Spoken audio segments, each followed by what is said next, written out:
Atenção, torcedor nordestino, para o top de 5 segundos.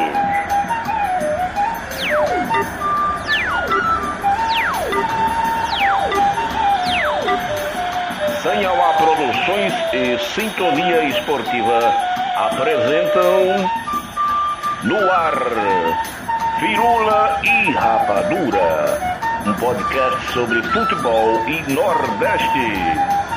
Apresentação de João Jales e comentários de Gabriel Itajara.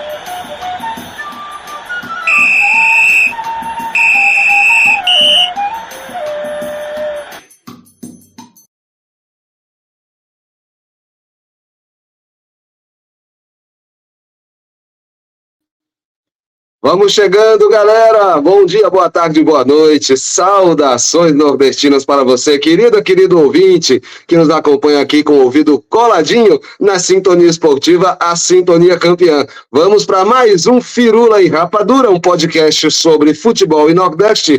Eu sou João Jales, estou aqui apresentando essa bagaça e nos comentários o meu parceiro, meu querido colega Gabriel Itajara. Bom dia, boa tarde, boa noite, Biel. Saudações nordestinas, meu querido. Bom dia, boa tarde, boa noite para você, João, todo mundo que está nos ouvindo, todo mundo que ainda vai nos ouvir. Vamos lá, que hoje vai ser legal o programa, final de semana agitado, muitos jogos, vamos ter decisões, as coisas acontecendo. Então vamos lá, vai ser legal hoje o programa. É isso, galera. Hoje vai ter muita coisa, muito assunto, porque essa semana, né? Tivemos muita coisa aí rolando no futebol nordestino, tivemos semifinal da Copa do Nordeste, Brasileirão Série D, Série C, Série B, só que o Sport não foi a campo na Série B, né? Enfim, nem o Série B. Vamos falar logo, então, desses destaques do futebol nordestino. Vamos começar falando do Brasileirão Série D, da 4ª divisão do futebol brasileiro, né? Trazer aí logo o que é que a gente tem de interessante aí na Série D do Campeonato Brasileiro. 5ª rodada aconteceu nesse final de semana, e aí os resultados envolvendo as equipes nordestinas. Vamos começar pelo grupo A2, Altos e Fluminense. Altos 3-0 no Fluminense do Piauí, hein? O Cametá recebeu o Maranhão, perdeu por 2-0 lá no Pará. River do Piauí goleou o Tocantinópolis 5-0. Motoclube e Águia de Marabá empataram em 1-1.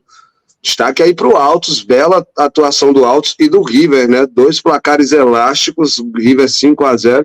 Também para o Maranhão, que venceu fora de casa e segue ali na liderança desse grupo A2. Grupo A3, impressionante, hein? 100% de aproveitamento, o Galo da Borborema, 13 ganhou mais uma.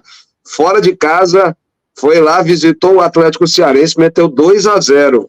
Maracanã e Iguatu, duelo entre cearenses, 2-2. O duelo entre as equipes Potiguar e Santa Cruz, nesse duelo de equipes do Rio Grande do Norte. O Potiguar perdeu em casa por 2-1 para o Santa Cruz de Natal. E Souza e América também mais um empate, dessa vez sem gols, 0-0 lá no sertão da Paraíba. O América de Natal empatou sem gols com o Souza.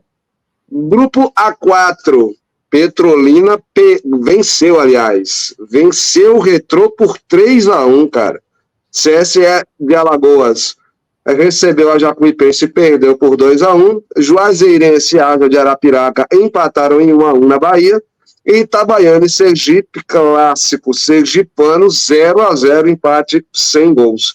E no grupo A6, o grupo lá do Itabuna, Itabuna, brigando pela liderança, está lá em segundo lugar, empatou em casa essa rodada, 0-0 com o Nova Iguaçu.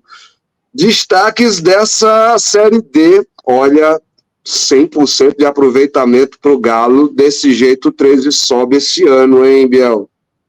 É isso, o 13 faz boa campanha, o 13 está indo para cima, né? Acho que para comentar rapidamente do Itabuna, né? Não é um bom resultado porque é em casa, mas o Nova Iguaçu é um dos bons times aí dessa Série D, fez uma boa campanha no Campeonato Carioca, a gente vai lembrar. E é aquela coisa, né? Tudo bem, já perdeu alguns jogadores, não é a mesma equipe, mas tem um bom investimento e ia ser um dos jogos mais difíceis do Itabuna. Um empate, até que no fim das contas, não é bom, mas também não é de todo mal. Acho que é legal a gente ver também o movimento do Santa Cruz do Rio Grande do Norte, que imbatível, não perde mais, está vencendo, venceu outra, enquanto o América de Natal, que é o favorito de Natal nesse grupo, ainda não embalou. Ainda não embalou, a gente tem que ficar de olho aí o que vai ser do América de Natal, que não está parecendo um time confiável para buscar esse acesso para a Série C. Enquanto no grupo A4, muito a mudança de chave, a virada de chave que deu o Petrolina depois que trocou o treinador, já vai, eu acho que é a terceira vitória consecutiva do Petrolina, e o Retrô, que é o maior investimento provavelmente desse grupo, e não está, nesse momento está fora da zona de classificação para a próxima fase. É complicado, o trabalho do treinador Itamar Schulli já começa a ser questionado, e é aquela coisa, já começa a se especular por aqui se Itamar Schulli vai passar o São João treinando o Retrô. Todo mundo ficou comentando assim, Itamar Schulli vai passar o São João em Recife? Eu acho que em Recife é garantido. Se não for como treinador do Retrô, vai ser como treinador do Santa Cruz, que é onde ele ainda tem contrato e está só emprestado para o Retrô. É isso aí, que doideira, hein, cara? Realmente a gente tinha elogiado tanto o Retrô alguns episódios atrás, falando da estrutura, do investimento que a equipe tinha, e realmente não está correspondendo. Outro caso também é esse do América de Natal, que parecia que ia decolar e até agora está um negócio meio com freio de mão puxado. Ainda não mostrou o que veio o Mecão. E grata surpresa essa equipe do 13 com 100% de aproveitamento. Volta a dizer, olha, eu sou raposeiro, mas o Galo da Borborema esse ano está voando nessa disputa da Série D. Há de se reconhecer que vive um ótimo momento a equipe do 13 nesse começo de disputa da 4ª divisão do futebol brasileiro, hein, Biel? Sim, com certeza. E o destaque do 13, como eu acho que eu falei na semana passada sobre o atacante Thiago, que pertence ao Flamengo, já revelado na base do Náutico, tem jogado muito, tem sido um dos principais jogadores dessa boa campanha do 13. É isso, tá? Então aí os destaques da gente na Série D do Brasileirão. Vamos subir um degrau? Vamos para a Série C? Porque, enfim, tirando o Floresta e Ferroviário, que já é aquele conflito lá dos desesperados, o Ferroviário, se vencer, vai no máximo ali lá para frente no Z4 e coloca o Sampaio Corrêa. Então vamos colocar já o Sampaio Corrêa também nesse bolo, porque é o seguinte, resultados dessa rodada, Confiança e ABC 0-0, Sampaio Corrêa perdeu o Botafogo da Paraíba, você deu green, eu dei red, hein? O Belo realmente foi lá e venceu o Sampaio, lá em São Luís do Maranhão. 4-1 Náutico no Remo, rapaz, o Morínigo rodou, né? E São Bernardo e CSA 2-0, São Bernardo em cima do CSA, mais uma derrota para o Azulão, que parece que ainda não acertou os eixos, não. No G8, é isso, né? O Atlético tem 15 pontos, um jogo a menos, é líder, né? Ferroviária tem 14 pontos na segunda posição, o Belo, Botafogo da Paraíba, tem um jogo a menos e tem 13 pontos em terceiro lugar, São Bernardo em quarto lugar com 11 pontos, Figueira está lá em 10 pontos com 15, quinto lugar com 10 pontos, sexto lugar Tombense com 10 pontos também, tanto Figueira quanto Tombense tem um jogo a menos, Volta Redonda também tem um jogo a menos, está em sétimo lugar, também tem 10 pontos, e o Londrina tem 9 pontos. Lá no Z4, aí com esse resultado, Sampaio Corrêa, 17º, tem 2 pontos e um jogo a menos, Caxias, 18º, 1 ponto e 4 jogos a menos, 19º São José, nenhum ponto, 4 jogos a menos, e o Floresta segue na lanterna sem ponto somado ainda. Situação muito difícil aí para a parte de baixo da tabela, que a gente tem visto o Floresta, Ferroviário, o Sampaio Corrêa agora também, todo mundo aí rondando esse Z4, e só quem tá livre, leve e solto lá na frente, muito bem, obrigado, é o Botafogo da Paraíba, né? Ótima campanha do Belo até aqui nessa temporada de Série C e segue como candidato, franco candidato ao título e ao acesso para a segunda divisão, hein, Bel?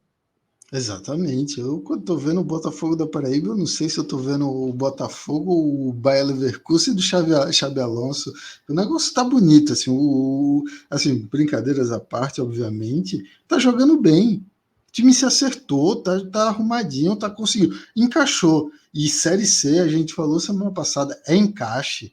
O time do Botafogo não são os maiores investimentos, não são os melhores jogadores, não é isso, mas o time encaixou, deu clique, o treinador que chegou entendeu o que precisava, entendeu que a bola ali no Pipico, o meia, o goleiro que vai tá se firmando, cada vez mais o Botafogo vai mostrando, e aí são partidas como essa, contra o Sampaio Corrêa fora de casa, que vai demonstrando, e é isso, outra vitória fora de casa do Botafogo. O Botafogo tá ganhando. Ganhar fora de casa nessa série C é muito importante, e aí essas vitórias que o Botafogo vai conseguindo dá uma gordura para quando uma hora esses times que estão aí, a gente, querendo ou não, o Náutico tem mais investimento que o Botafogo, o Remo tem mais investimento. E se esses times uma hora encaixar? A gente sabe o que aconteceu. Ano passado o Paysandu teve um mau começo, encaixou, ressurgiu, conseguiu a classificação com muita dificuldade para a segunda fase e acabou subindo. Esses times de massa, de torcida, tem esse poder de dar um clique, encaixar e acabar subindo. Então, a campanha do Botafogo ajuda muito nisso, porque se não manter uma distância, não criar uma gordura, pode acabar perdendo uma classificação que às vezes fica encaminhada e às vezes não dá. A gente vê, acontece. Isso aí Ano passado o Náutico deixou de passar para a segunda fase. Passou a maior parte da Série C dentro do G8, acabou que na última rodada perdeu a classificação, não passou para a segunda fase. Então a campanha do Botafogo é animadora, está jogando bem, está conseguindo e está indo para os resultados. Outro destaque que eu acho que é bem legal aí dessa Série C é justamente o Náutico, né? Que finalmente voltou a vencer. Uma boa vitória. O Náutico é 8,80, né? Quando não perde, dá goleada. Foi isso. Ou perdeu ou Quando não é uma derrota bizonha, né? Consegue uma goleada. Exatamente. É a oscilação aí desse Náutico, mas é muito legal, assim. Oscilando, né? Exato, mas foi bom porque tipo, teve a volta da torcida, o Náutico voltou a jogar com torcida, isso aí foi importante. Não teve um bom público, é verdade, a gente tem que falar, acho que não deu 10 mil pessoas nos aflitos, isso é um público ruim, mas ainda assim tem torcedor, a torcida faz um barulho, ajuda, e aí o Náutico também foi, assim, analisando o jogo em si, né, foi um jogo que o Náutico começou já, foi um gol.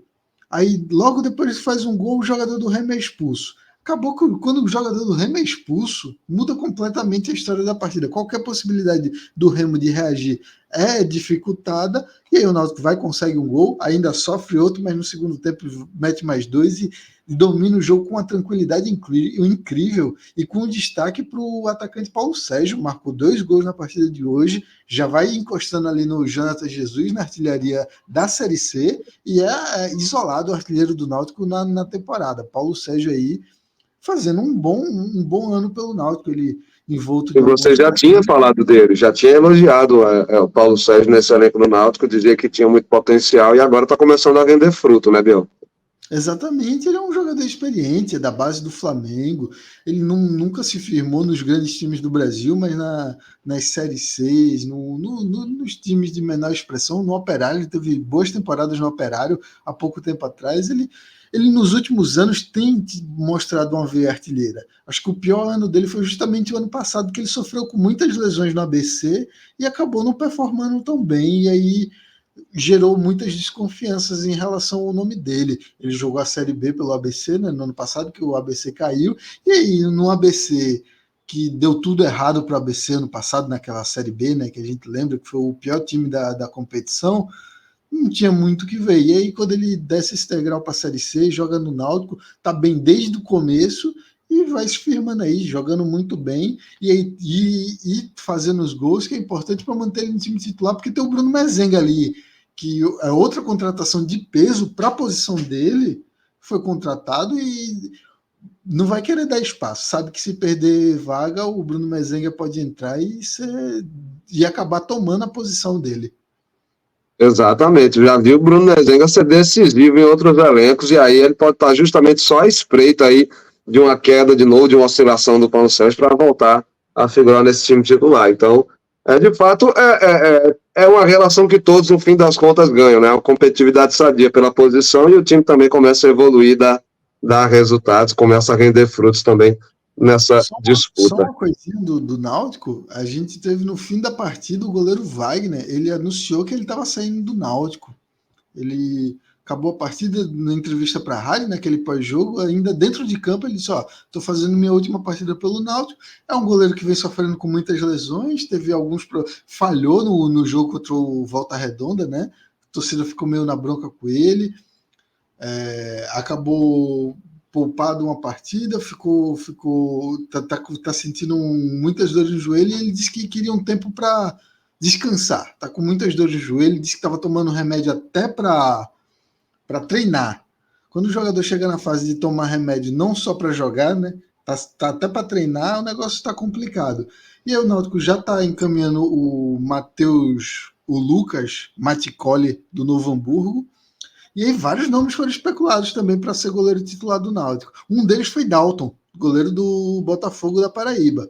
Mas o Dalton já atingiu o número mínimo de jogos para mudar de time dentro da Série C, e aí ele já foi descartado. Mas é uma curiosidade aí. O nome do Dalton circulou muito forte aí, e pelo que eu apurei, não era difícil não, o Náutico, assim, se o Náutico chegasse oferecendo um salário, inclusive o tanto que o Wagner ganhava, era possível o Náutico tirar o Dalton do Botafogo, mas acabou que o Dalton jogou, acho que ele também não estava interessado, que se tivesse, ele podia ter forçado, dizer, me deixa aqui de fora porque quero mudar de time, vou ganhar uma grana. Acho que ele está bem encaixado, está bem adaptado no Botafogo, e a campanha está muito boa para ele trocar esse certo que hoje é o Botafogo da Paraíba pelo duvidoso que hoje é o Náutico.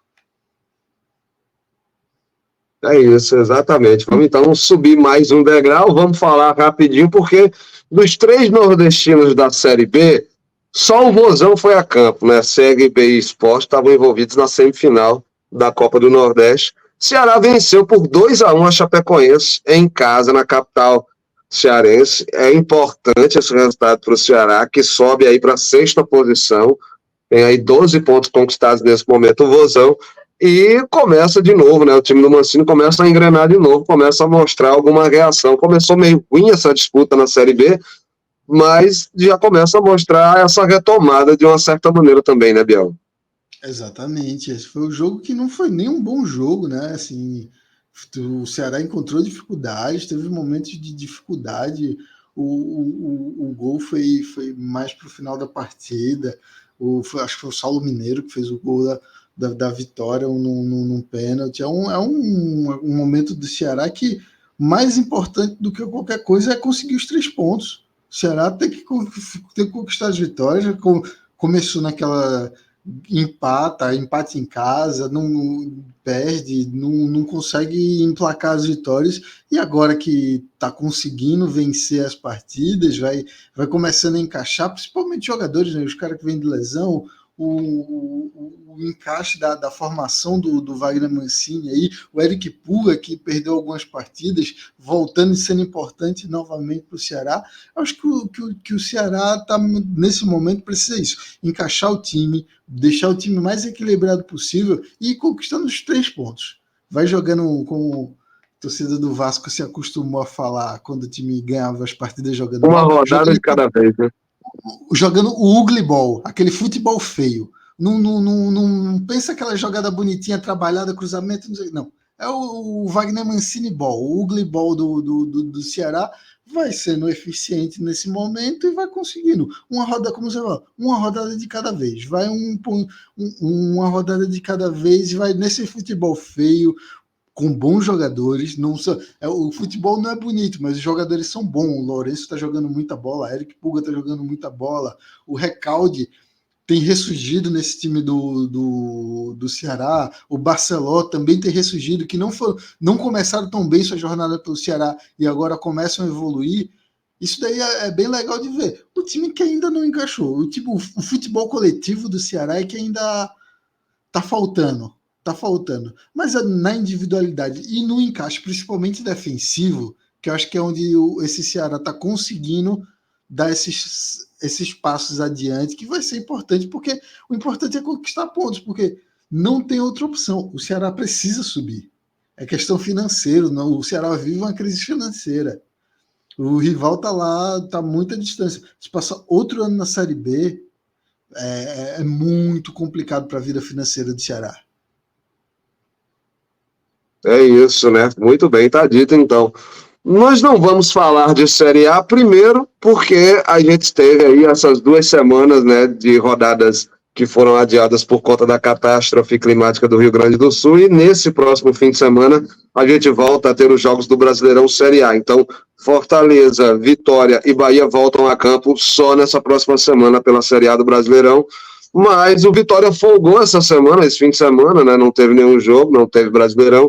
Bahia e Fortaleza foram a campo pela Copa do Nordeste, assim como CRB e Sport Recife. Os confrontos eram Fortaleza, aliás, Sport Fortaleza e Bahia e CRB. Segura aí que a gente vai para o nosso intervalo, daqui a pouquinho a gente volta para falar exclusivamente só de Copa do Nordeste no nosso segundo bloco. E agradecer antes, né, de partir para o nosso intervalo, para os nossos parceiros aqui da Sintonia Esportiva, mandar um alô para a galera também que reproduz e retransmite a programação da Sintonia Campeã. Um abraço para a turma da Rádio Oeste Rio, para a Rádio Carioca Futebol, Rádio Brasil Esportes, Canal Cidade, Futebol na Canela, Hora Esportiva, Rádio TV Torre Norte, Caminho do Gol, Rádio Frequência Executiva, Edpira, Blue Esportes, Tube Esporte e Web Rádio De Volta ao Passado. Agradecer também a Lojinha do Duran, nossa parceira aí. Acesse @Lojinha do Duran no Instagram e faça o pedido da sua camisa do time do coração. Daqui a pouquinho a gente volta, não sai daí que a gente volta para esse nosso segundo bloco do nosso Firula e Rapadura, um podcast sobre futebol e Nordeste.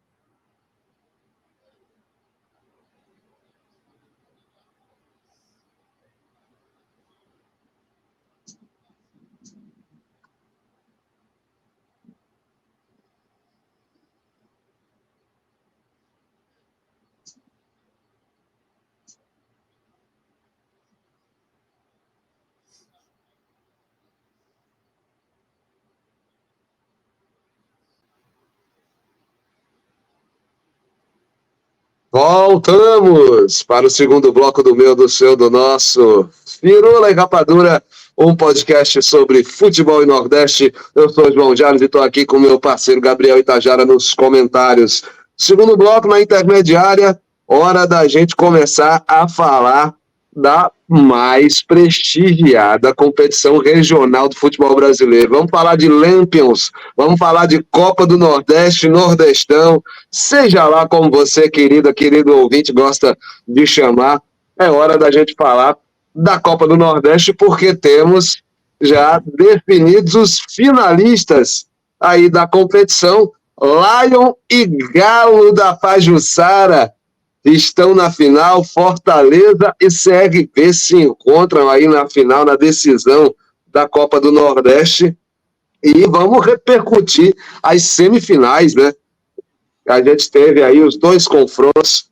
De um lado teve Sport Recife versus Fortaleza, do outro Bahia versus CRB, inclusive Bahia e CRB, né? Você também teve aqui aliás, Sport Fortaleza, você acompanhou também essa decisão aqui, né, na Sintonia Esportiva, e foram dois jogos que, nossa, dois perfis completamente diferentes, né, Biel? De um lado, a gente teve um Sport Recife que vinha bem, que estava bem na mão do Souza, chegou a ser líder da Série B, de repente começou uma sequência negativa, aí já vinha 2 derrotas seguidas e chega nessa semifinal, e aí toma uma sapatada do Fortaleza. E o Fortaleza não sabia o que era vencer desde aquele 4-2 em cima do Boca Juniors na Copa Sul-Americana. Então, o Lion já vinha ali uma sequência, se não me engano, eram 6 jogos sem vencer. Eliminado da Copa do Brasil pelo Vasco nos pênaltis, depois de 2 empates, né, em casa e fora de casa nos 2 jogos. E aí o Fortaleza, depois dessa sequência, desde o mitológico 4-2 em cima do Boca, a gente tem agora essa goleada que o torcedor do esporte não vai esquecer nem tão cedo, hein? 4-1 para o Fortaleza em plena Arena Pernambuco. Biel, o que você tem a repercutir desse clássico? Porque, cara, para mim tá muito estampado aí, o Lion é o franco favorito a ser campeão agora. Vamos por partes, então. Acho que a final especificamente, CRB e Fortaleza, dessa semifinal, né? É do Azarão, que é o CRB. Acho que dos 4 times ali, o que menos qualquer um esperava nessa final era o CRB, e o CRB chega na final. E principalmente, acho que não só pelo menor investimento em relação aos outros 3 times, é porque enfrentou justamente o time de maior investimento. O time que está na Série A, o time do Grupo City. Foi um duelo muito valoroso para esse time do CRB e para o técnico Daniel Paulista, que faz uma trajetória incrível como treinador desse CRB. E vai ser o Azarão contra o projeto mais consolidado do Nordeste. Assim, o Bahia pode ser o projeto mais rico, mas não existe projeto mais consolidado no Nordeste hoje que o Fortaleza. Eu falei na semana passada algo que o tempo acabou me inocentando. Eu disse que o time reserva do Fortaleza conseguiria ganhar do time titular do Sport. Tinha um grau de exagero, tinha uma. Mas Cara, também. você, nossa senhora, passou muito perto de ser comido vivo, hein? Pela audiência, que foi muito ousado você meter aquela. Bicho, os reservas do Lion ganham dos titulares do esporte. Nossa, isso doeu no fundo dos torcedores rubro-negros ali, no fundo do peito dos caras. E ver esse placar na Arena Pernambuco foi bizarro pro torcedor do esporte, né? Mais do que isso, os 3 gols do Moisés. O Moisés hoje ele não é o titular da posição do Fortaleza. Ele é um grande investimento, é um grande jogador. Voltou para o Fortaleza a peso de ouro, mas ele não é o dono hoje da ponta do Fortaleza, não. Não vou dizer que ele é reserva. Pô, a pessoa que tem um Moisés na reserva tem um luxo. Porém, ele não vem Reserva de sendo. luxo, 12º jogador, quase todo jogo Exatamente. entra. Exatamente, a gente sabe a categoria do jogador. Ele não, desde que ele voltou para o Fortaleza, ele ainda não apresentou o futebol que ele mostrou nesse domingo. É isso. O Moisés desse domingo foi o Moisés que a torcida esperou esse tempo todo, desde que ele chegou. Desde que ele veio de volta do México, o Moisés que a torcida estava esperando é esse. Ele acabou com o esporte. 3 gols assim, em um tempo. 40 minutos saiu os 3 gols. Os 2 primeiros em 20 minutos. Foi uma coisa incrível que o Moisés fez. O outro gol do Fortaleza foi do Hércules. Outro que foi reserva na partida anterior contra o Vasco. Vamos, se a gente botar assim, ó, contra o Vasco, o Fortaleza tinha a equipe completa, né? Não tinha, porque contra o Sport tinha alguns jogadores que não estavam inscritos na Copa do Nordeste. Renato Kaiser não estava inscrito, o lateral também, o Felipe Jonathan não estava inscrito. Enfim, jogadores que vieram depois não estavam inscritos na Copa do Nordeste. Ok. Mas esse aí a gente não conta. Mas o Marinho acabou sentindo, o Pikachu acabou. Pronto. Pikachu e Moisés, reservas contra o Vasco, foram titulares contra o Pikachu, Moisés e Hércules. Reservas contra o Vasco, titulares contra o Ei, Sport. e que golaço do Hércules, hein? Vamos Porra, falar, hein? exatamente, decisivo, mostrou qualidade. Foi muito assim. Tudo a gente tem que lembrar assim: o Sport não jogou bem, deu muito vacilo, estava cansado, o esporte estava cansado, não tem como. O esporte vem de uma sequência do jogo Ituano, Avaí, Atlético Mineiro, e até chegar nesse do Fortaleza. No jogo contra o Avaí, o Sport jogou o primeiro tempo inteiro com 1 a menos e boa parte do segundo tempo com 2 a menos. Isso desgasta muito os jogadores e o Mariano Souza tem repetido muito o time titular, os jogadores têm se desgastado muito. Perdeu, o Filipinho não jogou a partida contra o Fortaleza, ele perdeu justamente por uma lesão, uma lesão muscular que acabou tirando o Filipinho da partida contra o Fortaleza, vai ficar 2 meses afastado. É desgaste físico. O time do Sport estava desgastado. E aí o Sport que fez uma incrível partida contra o Atlético Mineiro, é isso que a gente não pode. O Sport jogou muito bem, ganhou do Atlético Mineiro em casa, podia ter se classificado jogando na Copa do Brasil contra um dos melhores times do Brasil. Naquele momento, quando chegou no domingo, eu não tenho problema nenhum em dizer. Quem parecia um time de Série A era o Sport. E quem parecia um time de Série B era o Fortaleza. Naquele recorte do momento, o jogo Fortaleza e Vasco, o Sport e Atlético Mineiro, se a gente comparar o nível dos dois adversários, a gente vai dizer, pô, como é que vai? Não, o Sport vai ganhar. O Sport ganhou do Atlético Mineiro do jeito que ganhou. Exatamente, né? O Fortaleza levou 3 gols do Vasco, não conseguiu segurar o time do Vasco. Como assim? Não. Mas o futebol não é assim. Não é assim, ó, o time ganhou de um, vai ganhar. Não é assim. Qualidade de jogadores, a mobilização dos jogadores para cada partida conta muito. Eu acho que acabou quando o Fortaleza desclassifica da Copa do Brasil, entende a importância do jogo da Copa do Nordeste. E aí os jogadores chegam mobilizados, chegam todo mundo bem encaixadinho. Não que os jogadores do esporte não tivessem, acho que os jogadores do esporte estavam muito, mas aí nesse momento chegou. A conta do desgaste físico chegou, junto com o estilo de jogo do treinador, que é muito ofensivo, que gera muitos riscos, e os riscos acabaram.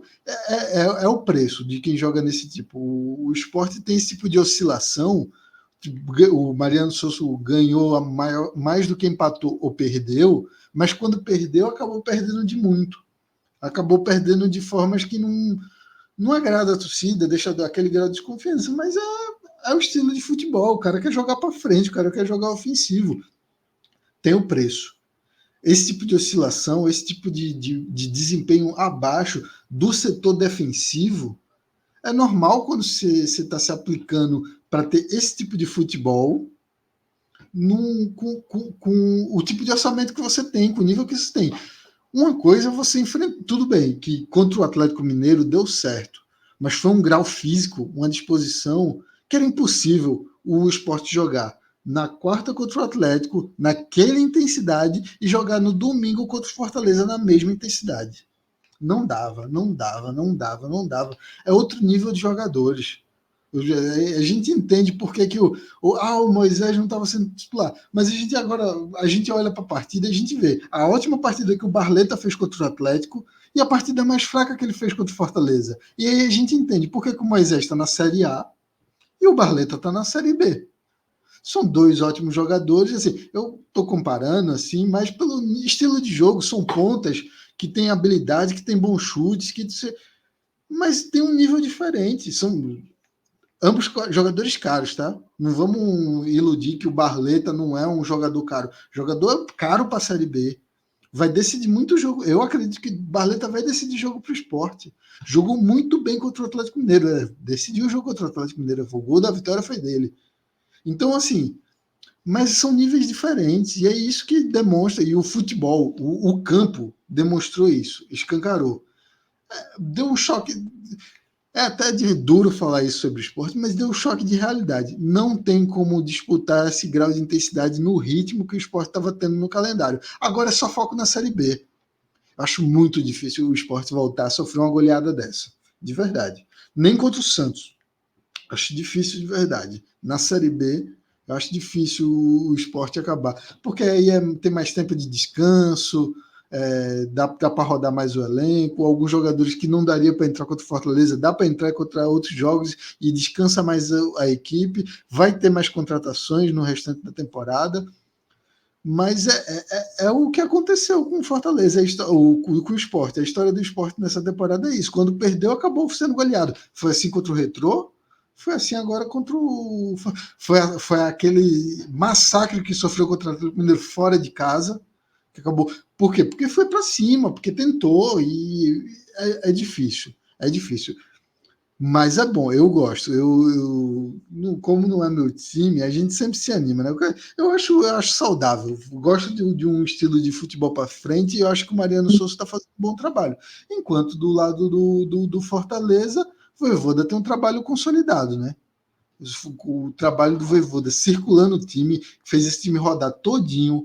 Muitos jogadores entram, como eu falei, ó, Moisés estava no banco, Pikachu estava no banco, o Hércules estava no banco, vão titular contra o É outro elemento, né?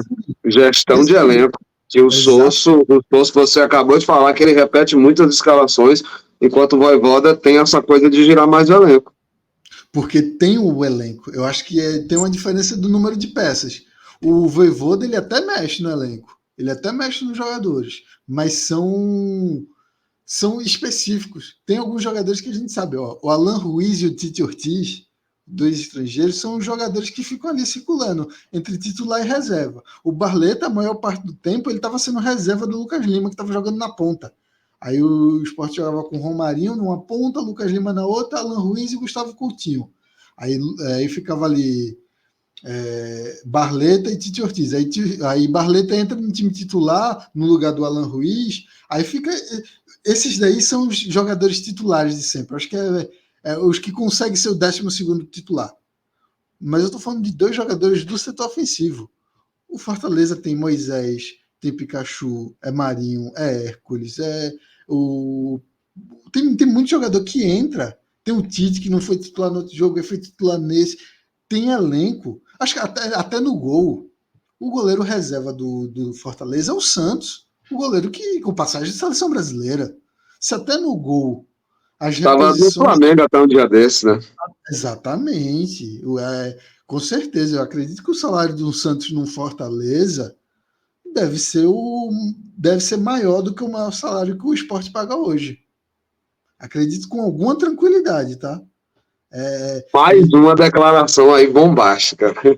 Santos, reserva do gol do Fortaleza, deve ser mais bem pago que o atleta mais bem pago do Sport. É outra coisa também que é preciso refletir em cima disso, né? Deve ser o Lucas Lima. Deve ser acho que hoje é o jogador de maior currículo, né? Não tenho certeza, estou chutando, não é uma informação. Mas hoje o Santos deve ganhar mais, sim. Eu pensei que era o Rafael Thierry, viu? O cara que mais recebia o salário mais alto do Sport. Pensei que era do Thierry. Deve estar nos mesmos patamares. Thierry, Coutinho, Lucas Lima. Acho que esses são os maiores patamares ali de salarial do Sport. Agora vamos falar de Bahia e CRB. Vamos falar de Bahia e CRB, porque 0-0 no tempo normal, 8-7 nos pênaltis para o CRB, e o goleirão Matheus Albino, hein, foi lá e catou, cara. Garantiu o Galo da Pajuçara na final. Surpreendeu todo mundo. Um jogo que o Bahia amassou muito o CRB, e o CRB estava jogando basicamente no contra-ataque, tentando achar uma bola com o Anselmo Ramon lá na frente.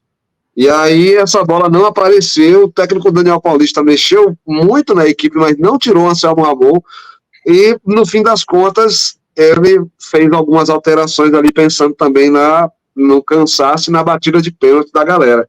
E foi importante, né? Foi importante isso, porque o Matheus Albino acabou catando esse pênalti, mas o curioso é o Marcos Felipe, goleiro do Bahia, tinha cola dos jogadores do CRB, onde é que os caras costumam bater a maioria das vezes, né?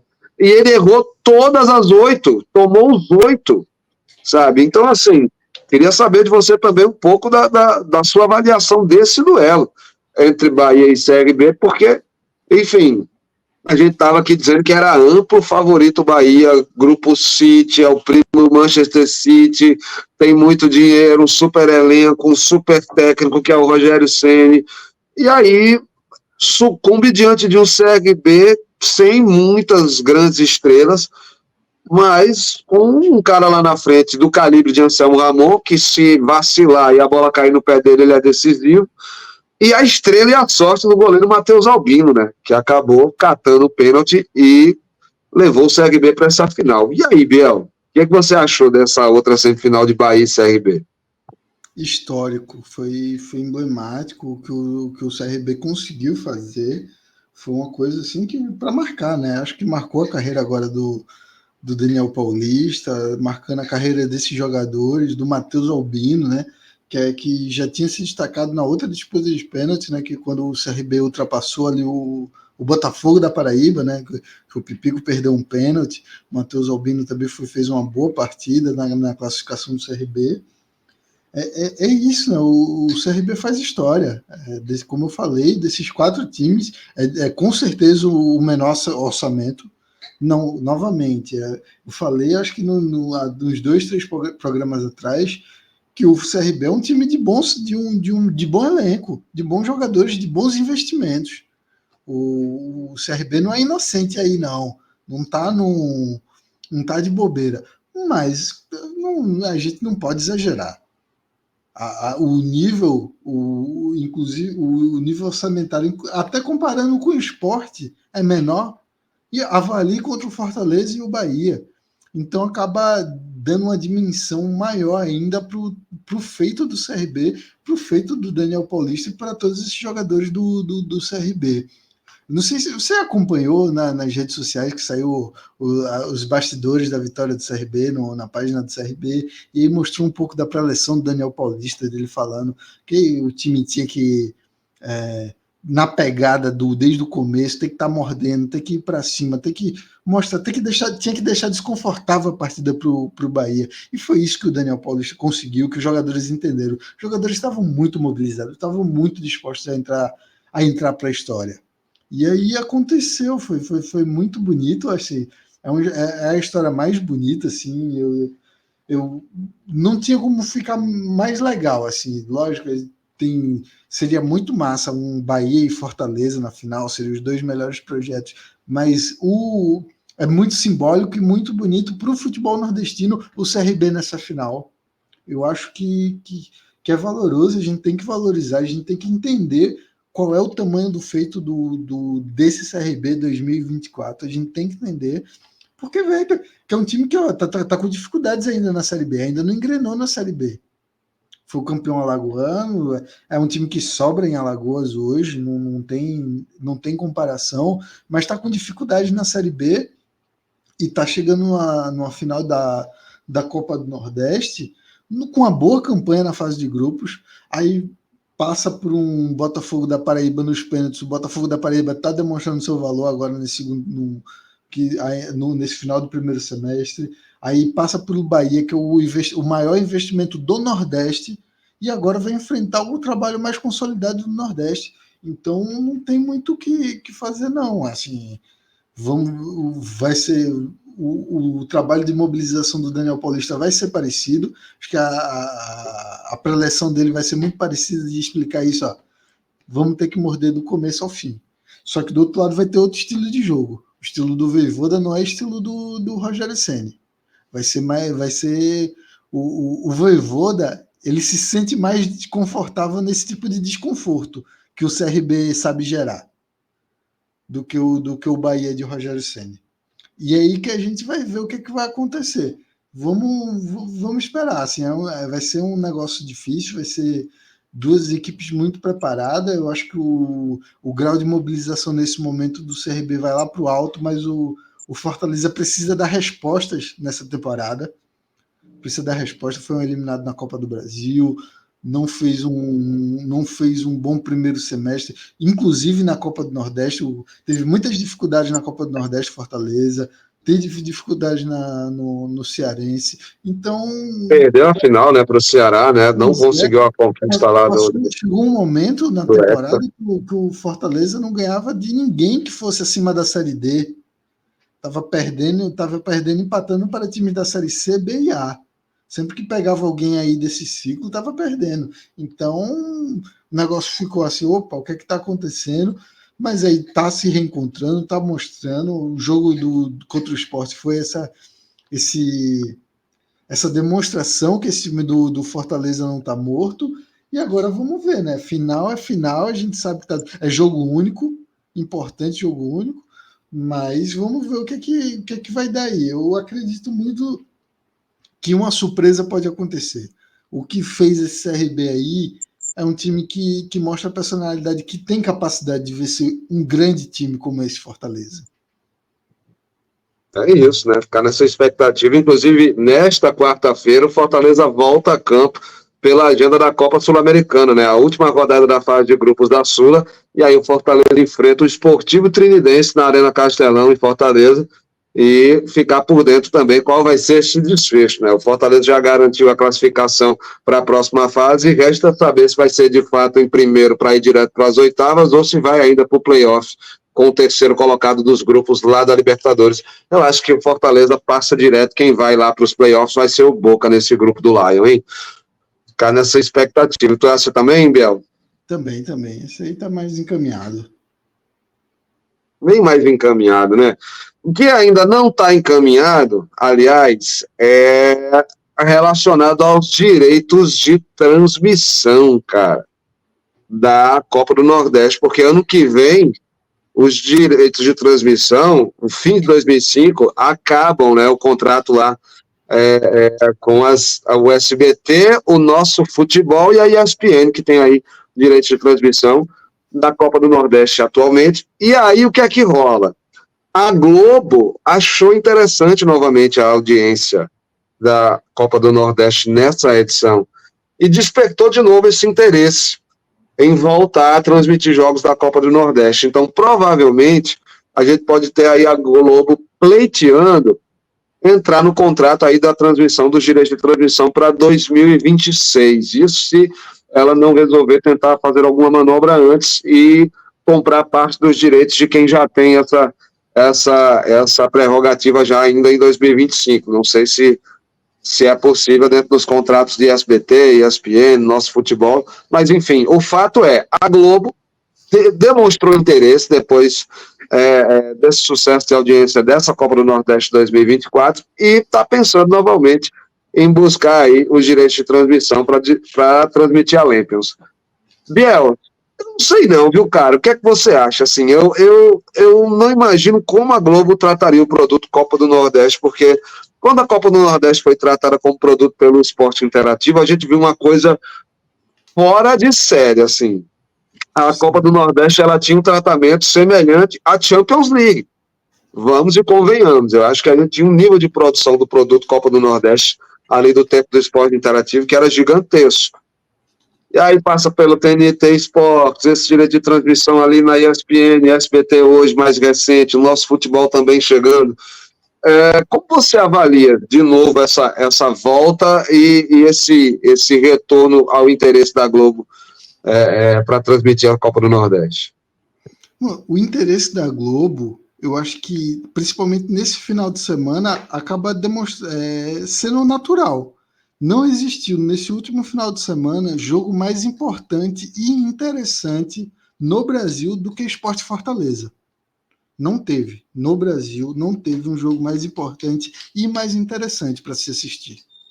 É o Fortaleza desse grande trabalho, que mesmo não vindo bem, já tem 4 anos aí de trabalho, que o time está sempre conseguindo as vagas ali na Libertadores, a Sul-Americana, final de Sul-Americana, chegando semifinal de Copa do Brasil, e um esporte com um técnico estrangeiro também, que começa um trabalho promissor, que começa a fazer... Isso desperta interesse, isso está acontecendo no Nordeste, e além de tudo tem as torcidas apaixonadas, tem o grau de mobilização das torcidas, e tudo isso estava passando aonde? Estava passando no SBT. Estava dando audiência na TV Jornal daqui de Pernambuco, estava dando audiência no site da TV Jornal de Pernambuco, estava dando audiência na TV Aratu, né, que é a filial do SBT da Bahia, estava dando audiência no Nosso Futebol, na ESPN. As audiências do Campeonato Nordeste vão se diluindo. É uma coisa assim que com a Globo o negócio centraliza mais, né? Acho que o torcedor médio tem até a piada, assim, que está se virando cada vez mais recorrente. Eu tenho muito receio disso, sabia? Essa centralização da Globo e, de alguma maneira, algum desprestígio, alguma desconstrução que ela possa tomar no meio desses rumos, sabe? Isso é legal você falar, porque você bateu no ponto que eu ia falar agora. Uma piada que está muito recorrente no Twitter, que tem muitos canais, muitos streams, e é muito difícil cada um saber. Porque cada dia mais é mais útil onde assistir, né, nos sites de esportivos da vida, para você descobrir onde que você vai conseguir assistir o jogo do seu time. E aí, no Twitter se fala muito, né? Ai, que saudade do monopólio da Globo, que eu sabia que é só ligar no Sport TV, no Premier. Eu acho isso uma grande bobagem, uma bobagem enorme. Eu acho que é legal essa democratização, essa pulverização de campeonatos, mas é importante também que se valorize. É aquela coisa, assim, no caso, eu acho que a ESPN deixa a desejar se a gente compara, assim, não é ruim, o grau de atenção. Mas podia ser melhor. Podia ser muito melhor mesmo, assim, mas infinitamente melhor. O que a ESPN tem poder de fazer com a Copa do Nordeste é justamente... Mas sabe, assim, eu não digo que é ruim, porque no fim das contas eu acabo assistindo, eu acabo apreciando, mas assim, se uma pessoa for exigente, vai achar até ruim. Se a gente for comparar, principalmente com a entrega que fazia o Esporte Interativo. O Esporte Interativo fazia uma entrega muito importante na Copa do Nordeste. Valorizava. Quando veio essa Lampions, foi uma coisa que eles batiam, criaram muito essa marca Lampions League e trabalharam para fortalecer a marca da... Era um parceiro. O Esporte Interativo, mais do que o transmissor da Copa do Nordeste, se comportou como um parceiro. Valorizou a marca, ajudou a se fortalecer. Contribuiu ativamente na valorização do produto. A se consolidar novamente no calendário, que a gente não pode esquecer que a gente teve o hiato da Copa do Nordeste. A gente passou alguns anos sem ter Copa do Nordeste. E aí o Esporte Interativo é muito importante para consolidar a volta da Copa do Nordeste para o calendário brasileiro. Então, eu acho que é mais ou menos por aí. No caso, assim, eu acho que é interessante, quando eu falo centralizar, é porque a Globo é um canhão. É incrível, assim, um jogo desse do Fortaleza Esporte, passando numa Globo, muda muito o patamar da coisa. Tem uma coisa que eu não sabia sobre a Copa do Nordeste e a Globo. 2016, quando o Santa Cruz foi campeão, eu não sabia que tinha tido transmissão da Globo, porque eu morava em São Paulo, eu assisti toda a competição do Santa Cruz pelo celular, no aplicativo do Esporte Interativo. Eu não sabia, descobri agora, quando o Dani Moraes fez um podcast sobre a conquista do Santa Cruz. Aí ele convidou o Rembrandt Júnior, e aí eu descobri que teve uma transmissão conjunta da Globo Nordeste, né, que é a filial de Recife, e a Globo de João Pessoa, e transmitiram juntos. O Rembrandt Júnior narrou foi João Pessoa, afinal, agora eu não lembro. Foi Campina Grande, né? Foi Santa Cruz e Campinense, a final isso foi em Campina Grande. Aí narrou de Campina Grande e foi transmitido para João Pessoa, para Paraíba e para Pernambuco, a final. E eu não sabia disso, acho que foi uma coisa legal, acho que tem que pensar mais nesse caminho aí, de como fazer quer botar na Globo, a Globo quer comprar, tem que valorizar. Tem que ter esse tipo de coisa. Aí quando a gente vai ouvir a narração do Rembrandt Júnior, trazer essa emoção. Eu só conhecia a narração do André Henning, da final da Copa, do gol do Arthur Caíque, gol super importante, o mais importante da história do Santa Cruz. É isso, sabe? Eu acho que a gente tem que saber. A gente lembra muito do Esporte Interativo. Olha aí, eu lembro de como eu estava assistindo. Eu estava assistindo no celular, em 2016, no aplicativo da Esporte Interativo. Porque era alguém, um player que estava interessado no produto, não apenas por audiência, não porque eu estou perdendo a audiência. No caso, a Globo compara-se. Eu aqui transmitindo o jogo teve o jogo lá, o Criança Esperança da Globo lá para o Rio Grande do Sul, né, o amistoso, e o jogo do Sport Fortaleza. Não é pensar nesse cálculo bobo de audiência, que eu sei que é importante e tudo mais, a gente não é bobo, entende como funciona o mercado, mas ele tem que pensar na valorização, na autoestima do torcedor. O torcedor do Nordeste, do torcedor do esporte, o torcedor do Santa Cruz, o torcedor do Náutico, o torcedor do Botafogo da Paraíba, o torcedor do Bahia, do Vitória, do Fortaleza, do Ceará, todos os torcedores dos principais times do Nordeste não querem o time passando simplesmente na Globo por passar. Eles querem que o narrador conheça os jogadores, quer que os comentaristas saibam do que estão falando, quer que tenha repórter em loco, quer que os caras entendam o contexto do que está acontecendo na partida, quer uma valorização da cobertura antes e depois da partida. É isso que eles querem. Não adianta, entregou, botar um narrador cansado para entregar que não sabe nem quem são os jogadores. Botar um comentarista... Nossa, você me lembrou agora, desculpa te interromper, mas você me lembrou agora uma história de uma jornalista amazonense, Larissa Balieiro.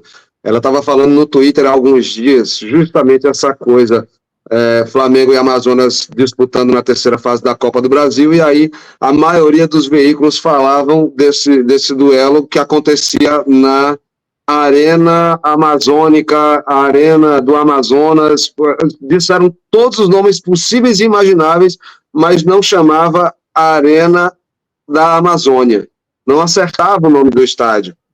E uma coisa bizarra, assim, alguns erros crassos, típico de quem fez um estudo assim muito superficial ou simplesmente não estudou. para falar sobre aquilo ali. Pegou só a escalação dos jogadores e tchau e benção. Quem a gente conhece aqui? Jô, Sassá, 2, 3, 4 medalhões do Amazonas e pronto, vamos ficar ali os comentários em cima disso. E aí isso acontece também no futebol nordestino, quando a gente começa a procurar, a ver essas perspectivas. Os caras falam muito do Bahia hoje, por exemplo, a questão do Everton Ribeiro, porque o Everton Ribeiro e tal, papapá, pô, Everton Ribeiro estava no Flamengo, então os caras dão muito mais esse lastro pro cara por conta da trajetória pela qual ele passou antes de chegar no clube nordestino, e não propriamente pela chegada, pelo novo momento que o clube nordestino está vivendo. E aí eu acho que é mais ou menos isso. A Larissa reclama essa certa preguiça, né, dos colegas profissionais em tentar pesquisar, retratar e entender mais sobre o futebol do Norte, do Nordeste, no nosso caso aqui falando de futebol nordestino.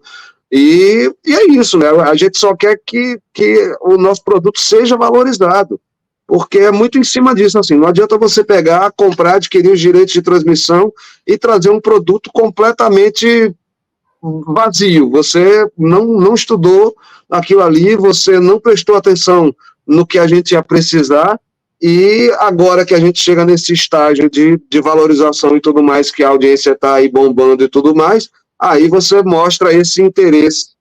Aí fica fácil a coisa também, né, Bel?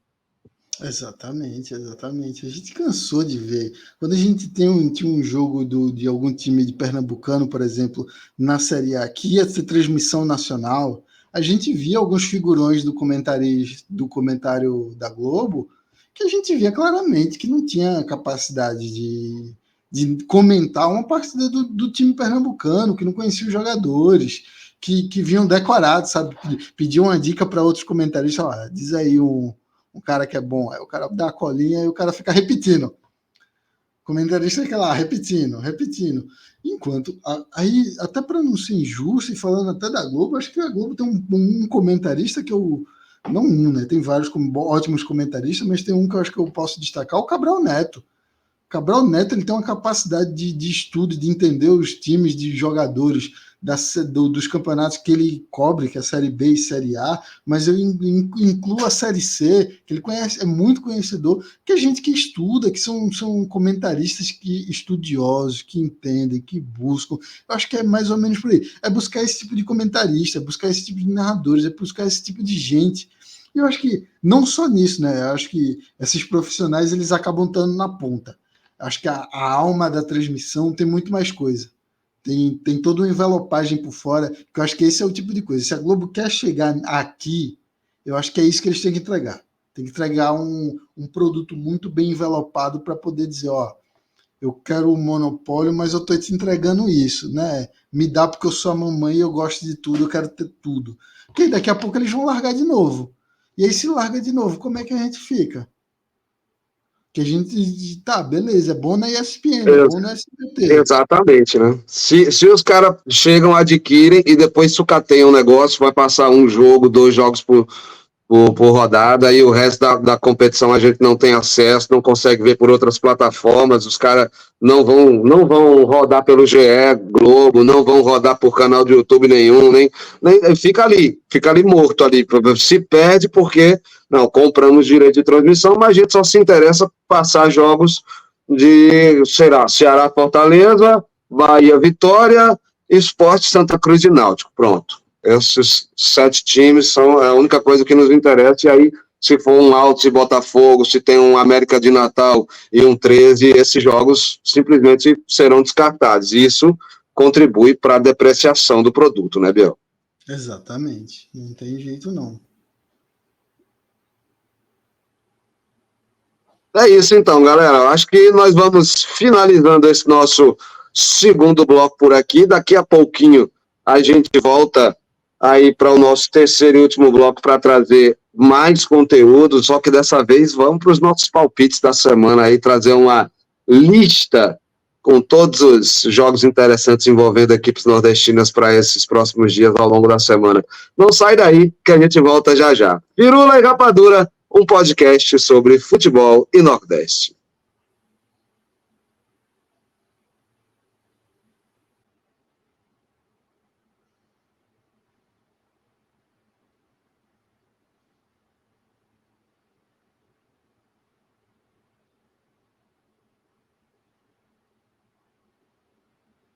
Voltamos para o nosso terceiro e último bloco do meu, do seu, do nosso Firula e Rapadura, um podcast sobre futebol e Nordeste. Eu sou o João Jales e estou aqui com os comentários do meu parceiro Gabriel Itajara. Terceiro bloco, finalzinho de programa, é hora daquele momento palpites da semana. Gabriel Itajara, a nossa lista de jogos aí para palpitar os confrontos interessantes envolvendo equipes nordestinas ao longo desses próximos dias. Vamos começar falando de Série B. Ceará e Curitiba, primeiro duelo da nossa lista, acontece aí na capital alencarina, mando de campo do Ceará. E aí, vai dar Ceará ou vai dar Coxa, Biel? Esse vai ser difícil. O Curitiba está se recuperando, né? Desde que caiu o Guto Ferreira, o time tem melhorado um pouco, né?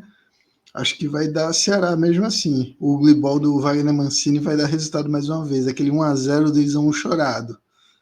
Tô com você também, viu? Acho que o Vozão vai ganhar e vai ser desse jeito, chorado. 1-0 ou 2-1. Próximo jogo, Goiás e Sport. Mando de campo do Goiás. E aí, esse duelo da Série B, Esmeraldino ou Leão Pernambucano, Biel? Rapaz, eu tava muito propenso a achar que o Goiás ia vencer. Mas aí o Goiás, nessas últimas rodadas aí, começou a dar uma desestabilizada. O Sport tá precisando dar essa resposta aí no resultado fora de casa. Eu acho que vai dar Sport. Rapaz, eu vou ser mais cauteloso. Eu acho que essa lapada do Fortaleza para cima do Sport vai mexer aí um pouco com os ânimos dos jogadores. Eu não acredito nessa mobilização toda do elenco, não. Eu vou no empate. Empate aí, Goiás e Sport. Acho que um pontinho fora de casa pro Leão também tá bom nessa rodada de Série B.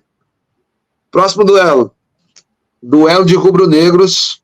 O Leão da Barra enfrenta o Dragão do Cerrado. Vitória e Atlético Goianiense.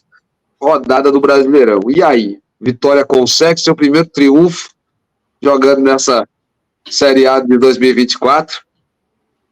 Agora vai pro Vitória. Vitória ganha a primeira. Tá na hora. Eu também acho. É o adversário perfeito para o Vitória fazer as pazes com os resultados positivos que não vê desde o Campeonato Baiano, desde a conquista estadual e aquele 3-0 no 13 na última rodada da fase de grupos da Copa do Nordeste, né? É isso, também vou de Vitória. Série D, 13 e América de Natal. Vamos falar desses dois, né? Porque o 13, 100% de aproveitamento, vai jogar no Amigão, recebe o Mecão. E aí, como é que fica a situação do América de Natal visitando o 13, que já tem 100% de aproveitamento nessa Série D? Qual o seu palpite, Biel? Vai ficar difícil pro América. Ninguém para o 13, não. Vai ser 13 e vai ter mais gol do Thiago. É isso, né, cara? É difícil para mim, que sou raposeiro, admitir isso, mas 13 vai ganhar do América. Eu tenho certeza que o América não belisca nem um pontinho de empate lá no Amigão. 13 ganha esse jogo, sim, em casa. Já tem 100% de aproveitamento, que é o América de Natal chegando agora, né? Ponte Preta e CRB pela Série B é o próximo duelo aqui da nossa lista. Ponte Preta e CRB. O jogo lá no Moisés Lucarelli, em Campinas. O Galo da Pajuçara, finalista da Copa do Nordeste, vai visitar agora. Só que tá lá pelo meio da tabela, olhando pelo retrovisor, ali na classificação da Série B. CRB consegue vencer fora de casa nessa rodada? Qual o seu palpite para esse Ponte Preta e CRB, Biel? Inclusive, eu acho que a melhor chance do CRB é vencer a Ponte Preta fora de casa. A Ponte Preta é que vai fazendo uma péssima campanha, né? É um dos times aí que eu acredito que vai estar na luta contra o rebaixamento. Então, acho que o CRB vai conseguir uma vitória boa aí. Eu iria com mais cautela. Eu acho que os caras ainda estão ali. A galera do Galo de Campinas ainda está extasiada pela conquista da vaga da final da Copa do Nordeste. Eu acho que eles também não conseguem ganhar, não. Mas eu acredito que o time tem condições de arrancar o empate lá em Campinas. Vou de 1-1 aí, Ponte Preta e CRB.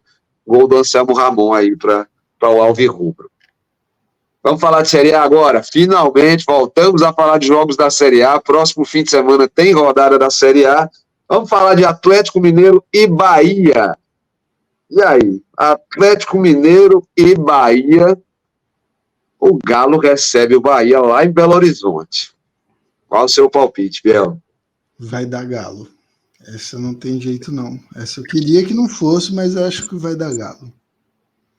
Cara, é difícil, né? Eu também acho que hoje o Atlético Mineiro tem, do meio para frente, é uma das equipes mais fulminantes, assim, mais agressivas, ofensivas. O time vive um ótimo momento no seu setor do meio para frente. Pô, Scarpa, Zarate, os caras estão voando. Paulinho, nossa.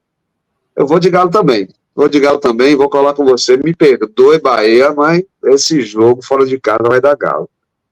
E aí, o outro Atlético, Fortaleza e Atlético Paranaense, é o último jogo da nossa lista aqui dos palpites da semana. Então, vai ter o jogo do Fortaleza nesta quarta-feira, né, às 9 horas da noite contra o Sportivo Trinidense. Eu considero vitória do Fortaleza hoje à noite. Mas, próximo fim de semana, contra o Furacão, na Arena Castelão. Qual o seu palpite, Biel? Pensar aqui... Fortaleza vai surpreender aí o líder, né, da competição, o Atlético. Vai acabar aí, vai dar Fortaleza. Manter a boa fase, o bom momento aí do Fortaleza. Ambas as equipes marcam, é a única coisa que eu tenho certeza desse jogo. Né? Justo. Olha, Furacão também é muito agressivo, hein? Verdade. Mas eu vou com você. Eu vou também de Fortaleza. Fortaleza e Atlético Paranaense vai dar Lion nessa rodada na Arena Castelão. É isso, galera. Vamos chegando ao final de mais um Firula e Rapadura. Fica de olho no nosso conteúdo extra aí nas nossas redes sociais, no Instagram, no TikTok, no nosso canal no YouTube, né? @Firula e Rapadura todo mundo. Segue a gente lá nas redes sociais e segue também os perfis da Sintonia Esportiva, né? Facebook, Twitter, Instagram, Threads, está em tudo quanto é lugar também a Sintonia Campeã. Agradecer mais uma vez meu parceiro Biel Itajara aqui comigo, mais uma semana, mais um meio de semana, invadindo o almoço da galera para falar os melhores e os piores momentos do futebol nordestino. Sempre um prazer estar contigo, Biel. Prazer é todo meu, João. Agradecer a todo mundo que tem nos acompanhado, que tem interagido com a gente nas redes sociais, que tem ouvido a gente nos agregadores, além na Rádio Sintonia e em todos os outros parceiros que retransmitem. Agradecer, né, que a gente está fazendo aí o trabalho de levar um pouco do futebol nordestino, de todas as camadas, né? A gente não fala só dos principais das séries A e B, a gente vai passando ali para a série C, série D, e espero futuramente que a gente tenha menos times de série D para falar, mas enquanto ainda tiver aí os nossos times aí na séries A, B, C e D do Brasil, a gente vai falar e a gente vai trazer. É legal a gente trazer nossa opinião, falar um pouco de tudo que está acontecendo, reclamar um pouquinho de como a mídia trata da gente, mas a gente também pautar um pouco essa mídia. Eu acho que é importante nosso trabalho aqui e é legal. Fica o meu agradecimento trazendo essa lembrança aí desse trabalho árduo que a gente está fazendo aqui toda semana. É isso, galera. E para você contribuir, fortalecer aí esse nosso trabalho árduo, você viu aqui, né, passando aqui embaixo, tá por aí também, fortalece o nosso trabalho, contribua aí, faça uma doação para o nosso Pix, firulairapadura@gmail.com ou lá no perfil do PicPay, exatamente, você pode doar também lá pelo PicPay, o nosso @firulairapadura também tá lá no PicPay, você pode fazer a sua doação por lá. É isso, galera. Nós vamos finalizando por aqui o nosso Firula e Rapadura. A gente se encontra na semana que vem. Eu sou João Jales e estive aqui com meu parceiro Gabriel Itajara. Valeu, valeu e tchau, tchau. Firula e Rapadura, um podcast sobre futebol e Nordeste.